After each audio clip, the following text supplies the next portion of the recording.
Okay, we're now going to go through how to create a new page. So we'll go into the second icon on the left hand side here and edit pages.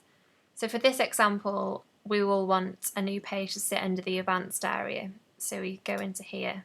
We want it to sit, well, for this example, we'll make a group project. So we'll create a new page. We'll rename this group project, for example.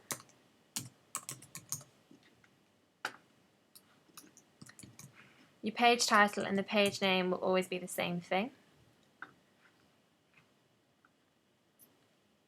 For page template, I will click resource category, and I'll make sure the parent page will be the advanced, so we know that it sits under the advanced section. So for resource category, it's important that we don't import any content into these pages, but we do need to make sure we press a space within this to make sure it saves.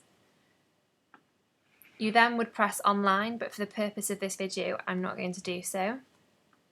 And you then press the save button. It will let you know that it has been done and has been saved. You just need to press OK.